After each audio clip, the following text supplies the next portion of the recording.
high fats or low fats, no fats, some fats, healthy fats, bad fats. It sounds like a Dr. Seuss book that just never made it to publication.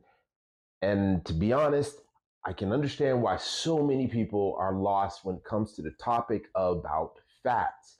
So we're going to talk about it. We're going to get it straight.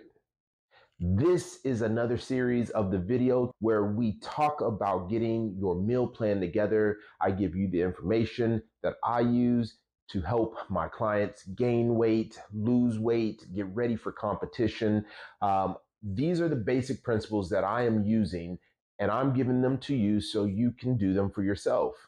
I am Coach Chris, and let's take this journey. First, we are going to talk about what are fats. Fats are considered lipids. Fats are organic compounds that are found throughout our body that are essential for our health.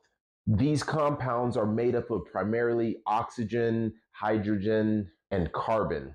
All right, so fats are used throughout the body for various needs. First and foremost, fats are an energy source. In 1 gram of fat, there are 9 calories. This makes them the most nutrient dense or caloric dense macronutrient out there between the protein, carbs, and fats. Fats are also important for cell structure and cell health.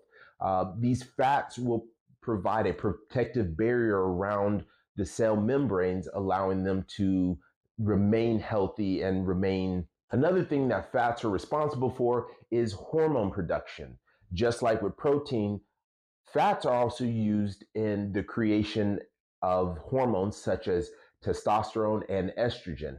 Same thing, if your testosterone and estrogen and other hormones are out of balance, you're going to start to experience some life problems, not just things in your body, but just how you feel, how you move through the day and through the world. Our hormones, and we're learning this more and more every day, that our hormones often dictate our moods and cause us to kind of influence our decision making, how we feel, how we interact with other people, and ultimately it affects your life. Another thing that fats are used for is vitamin absorption. Vitamins A, D, E, and K are all fat soluble vitamins and require fats in order to be utilized by the body.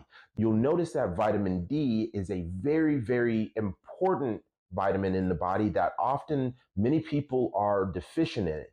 And if you aren't getting enough healthy fats, you'll have even more problems absorbing the vitamin. Another thing fats are useful for is insulation and cushion. So wintertime's coming up, it pays off to have a little bit extra fluff on your body. That's going to help you to provide that insulation to stay warm. Let's remember that our bodies were not designed to be active in this modern world. There was a time where temperature control was not a thing, and fats were useful during that time. Also, within your joints, you have cushioning, and fats will help provide that cushion in a lot of your joints. Another thing that I do want to point out that's not as commonly talked about is fat's role in bile and the gallbladder.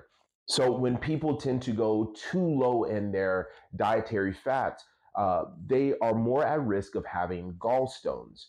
They're a very painful thing to have, and they're also a painful thing to pass and get rid of. So next, we're going to talk about the different types of fats. So for starters, we're going to go with saturated fats. Now, these are the fats that are often associated with your LDL or your bad cholesterol. These fats typically stay solid at room temperature. Saturated fats are often going to be found in things like red meat, poultry, dairy products, and even coconut oil. Now, the next type of fats we're going to talk about are going to be unsaturated fats. This is where you'll see things like your polyunsaturated fatty acid or PUFA, or the monounsaturated fatty acid or MUFA.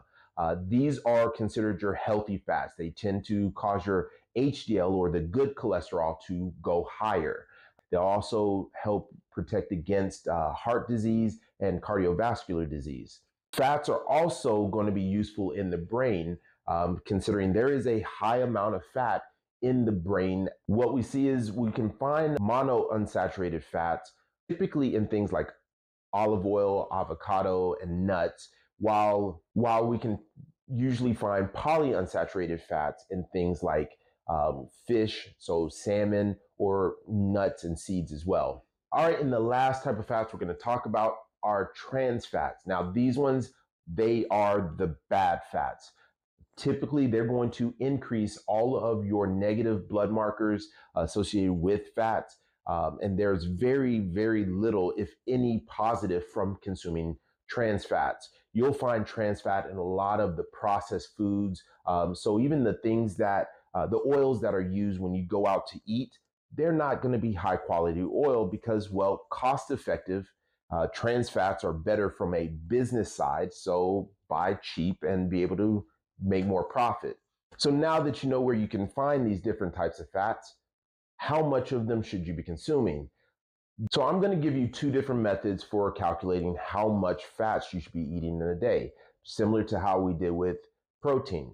The method that I usually go with is I multiply either somewhere between 0.3 to 0.5 times a person's body weight in pounds. So if you have a 200-pound man and I multiply that by 0.4, that would give me roughly 50 grams of fat per day. Another way that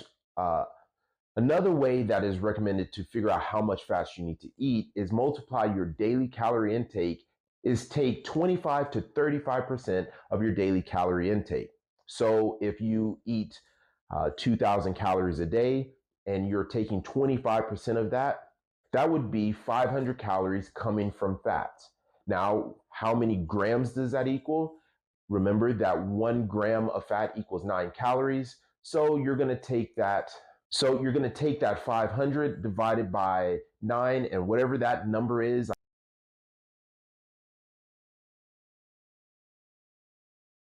I believe that would come out to just over 55 grams of fat per day. All right, so let's have a couple of conversations about fats.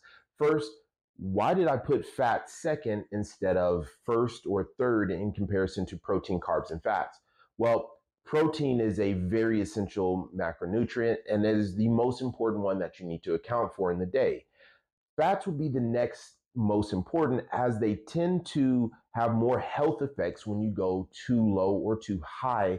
So the next thing I want to talk to you about is whether or not you should be high or low fat compared to high or low carbs. Some people will swear by low carbs are the best way to lose weight, or low fats are the best way to lose weight, or high this or high that. And what we see from the literature is there's not much difference. I'm talking about what the scale represents and what your body composition represents.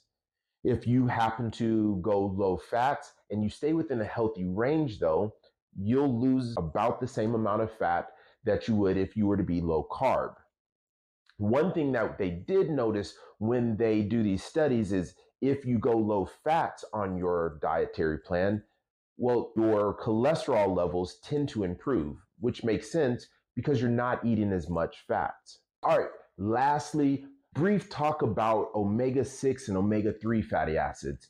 Those are different types of polyunsaturated fats that are commonly found. Omega-3s are really, really helpful for brain health, for cognition, and just different functions in the body. Omega-3 fatty acids can typically be found in fatty fish like sardines or salmon. Also, algae and walnuts are a really good source of omega-3 fatty acids. There's a recommendation for about 300 milligrams to 3 grams of polyunsaturated fats. Omega-6 fatty acids, those are things you're going to find in stuff like vegetable oils, nuts, and seeds, and different types of meats. Now, the thing about omega-6 is generally the American diets have enough omega-6 fatty acids. And you want to keep omega-6 and omega-3s at a good ratio. You should be consuming around a 4-to-1 omega-3 to omega-6 fatty acid ratio. We find that high amounts or out of balanced amounts of omega-6 fatty acids tends to lead to things like inflammation.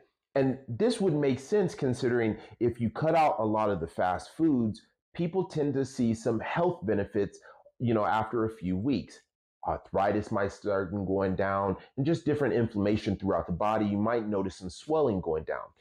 Part of this is because your body is getting back into a good ratio of omega 3 to omega 6 fatty acids. So, my recommendation to deal with this is just add in some salmon or walnuts in your day. I don't know. And if you are a fan of sardines, good for you. That's not my cup of tea. I've actually, you know what? If I'm going to be honest, moment of vulnerability right here. I don't like sardines and I've never even tried them. So maybe I need to give those a try. If you've ever had sardines, let me know in the comment section and maybe I'll give them a shot for the first time. But man, the smell just doesn't sit right. It doesn't vibe with me, right? That's what the kids say. Anyway, let's go ahead and wrap this video up and do a quick recap, all right? Fats, you need them. You need to eat them. You just don't need to eat too much of them. And you definitely should stay away from the ones that are artificial, the trans fats. So reduce the amount of times that you're eating out. Realistically speaking, most Americans, we don't need to add fats to our diet. We probably need to pull them back. As we can see, looking at the weight and the health status of America. But if you're going to make your meal plan, you need to know how much to aim for. So we showed you how to calculate how much fat you need. You can do it one way of taking 25 to 35% of your daily calories, or you can multiply between 0.3 and 0.5 times your body weight in pounds, and that will tell you an estimated amount of fat per day that you need. The big important part is realize that these are estimations. Even when it comes to protein, you might need a few grams lower of protein, carbs, or fats, and maybe a few grams higher. These are tools to get you to the starting spot and get you close. It's kind of like golf. This video is your driver, and it's meant to get you as close to the hole as possible.